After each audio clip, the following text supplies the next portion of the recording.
नमस्कार, मैं अनीता चौधरी और अपने channel Anita Chaudhary live news के जरिए एक बार फिर आपके साथ जुड़ी हूँ और बात करेंगे सुशांत सिंह राजपूत मौत मामले में क्या कुछ अभी तक खुलासा हुआ है। लगातार सीबीआई, ईडी, नारकोटिक्स ये सारी एजेंसियों की तरफ से पूछताछ चल रही है। पूछताछ में हर दिन नए तथ्य सामने आ रहे हैं।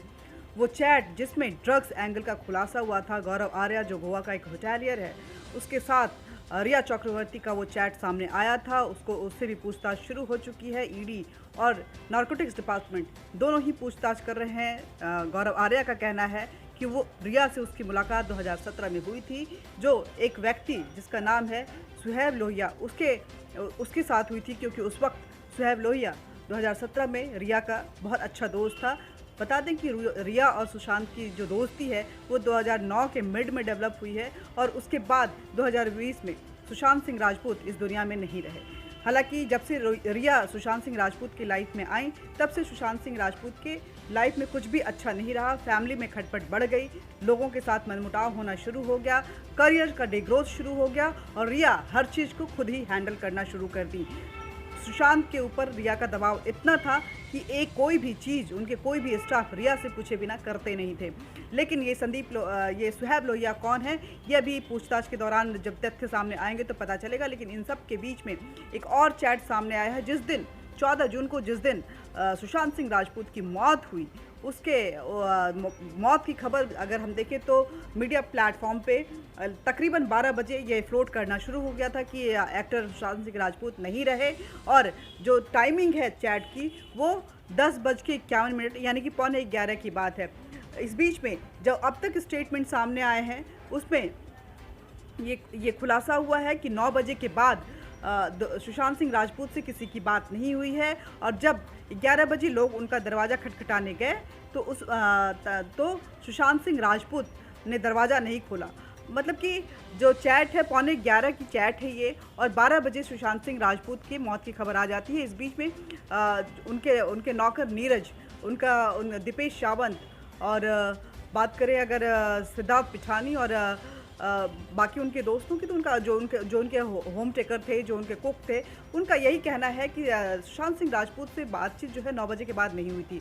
उसके बाद जब 1-1.5 घंटे बातचीत नहीं हुई तो उसके बाद लोगों ने उनका दरवाज़ा खुलवाने के लिए उसको ठकठकाना शुरू किया, उसको नॉक करना शुरू किया। लेकिन जब दरवाज़ा नहीं खुला तब उन्होंने एक चाबी वाले को बुलाया, चाबी वाले ने दरवाज़ा तोड़ा और 12 बजे ये मीडिया में फ्लोट हो गई। इसका मतलब वो वक्त था जब अफरा तफरी घर में मची हुई थी और लोग परेशान थे कि आखिर सुशांत सिंह राजपूत दरवाज़ा क्यों नहीं खोल रहे हैं। तो उसी बीच में जब ये अफरा तफरी मची हुई थी, उसी बीच में 10:51 यानी कि तकरीबन 11:15 बजे दीपेश सावंत, जिस पे सबसे ज़्यादा शक जा रहा है, दीपेश सावंत और रिया की चैट की घनिष्ठता सामने आ रही है। दीपेश सावंत इस ड्रग्स एंगल में सामने नज़र आ रहा है, सिद्धार्थ पिठानी के साथ, नीरज के साथ, और दीपेश सावंत को बैठा के सीबीआई लगातार उसको ग्रिल कर रही है। दीपेश सावंत का ये चैट आता है सुशांत सिंह राजपूत के एक खास मित्र कुशाल जावेरी के साथ कि भाई फ्लिपकार्ट के बारे में सर ने कहा है कि फ्लिपकार्ट की जो डील है उसके बारे में आपसे बातचीत कर लूं।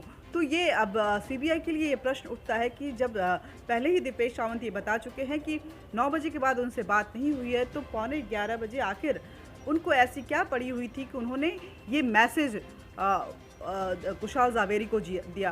कुशाल जावेरी का जो जवाब आता है वो तकरीबन 2 बजे आता है और वो बोलते हैं कि भाई सब ठीक है ना, यहाँ बात करना ठीक रहेगा ना, कुछ इस तरह की बातें करते हैं। उसके बाद वो बोलते हैं कि क्या है, सब सुरक्षित है ना, अगर आपको ज़रूरत है तो मैं 5 मिनट में वहाँ पहुँच जाऊँगा।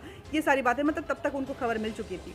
लेकिन दीपेश सावंत की जो भूमिका है यहाँ पे वो लगातार संदिग्ध होता जा रहा है। सिद्धार्थ पिठानी जिन्होंने ये कहा है कि सुशांत को जस्टिस मिलेगा, सिद्धार्थ पिठानी ये कबूल कर चुके हैं कि हाँ, रिया के साथ उनके संबंध थे और ड्रग्स को लेकर के भी उनकी बातचीत होती थी।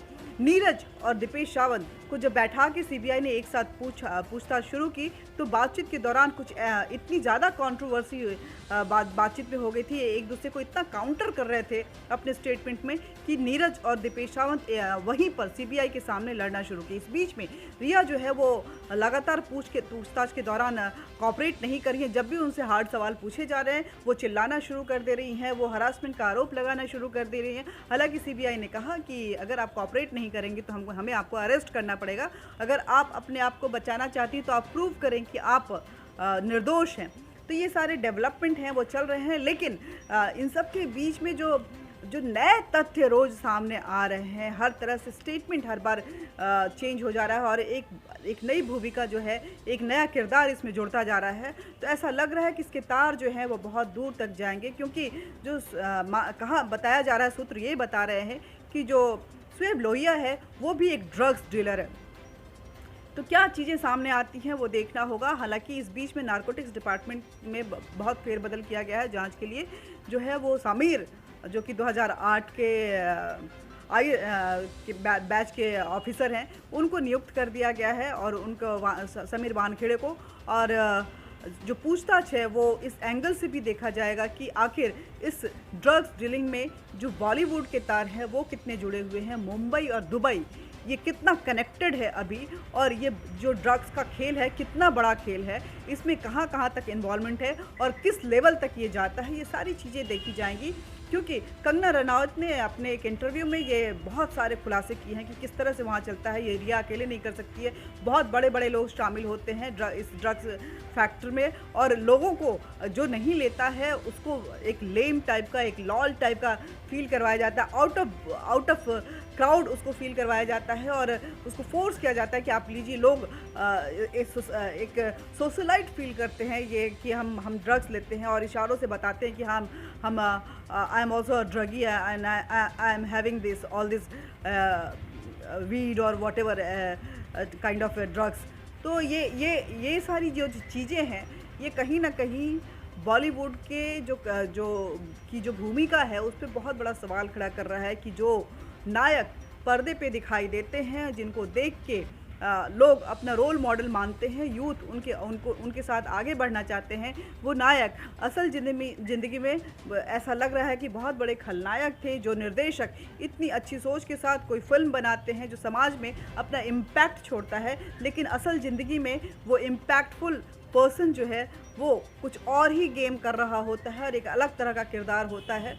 तो ये सारी चीज़ें खुल के सामने आएंगी, लेकिन जैसे जैसे ये जांच आगे बढ़ रहा है ऐसा लग रहा है कि सुशांत को न्याय ज़रूर मिलेगा इस पूरे मामले में, और कहीं ना कहीं जो आत्महत्या का एंगल है वो संदिग्ध होता जा रहा है और कोई ना कोई बड़ी साजिश ये सामने आती जा रही है। देखना ये होगा कि जब सीबीआई पूरे तथ्यों के साथ स्टेटमेंट अपना जारी करती है तो आखिर वो कौन सी बात सामने आती है जो चौंकाने वाली होगी और किसके किसके इन्वॉल्वमेंट इसमें नज़र आते हैं। बस आज के लिए इतना ही, आगे बातचीत करते रहेंगे सुशांत के मुद्दे पर, हम आपको अपडेट करते रहेंगे, लेकिन इसके लिए ज़रूरी है कि आप हमारे साथ जुड़े रहें और जुड़ने के लिए ज़रूरी है कि आप हमारे चैनल को सब्सक्राइब करें, साथ ही बेल बटन दबाएं, लाइक ज़रूर करें और अपना विचार साझा करने के लिए कमेंट बॉक्स में कमेंट करें। Thank you very much. हम मिलते रहेंगे, बातचीत करते रहेंगे, तब तक के लिए नमस्कार।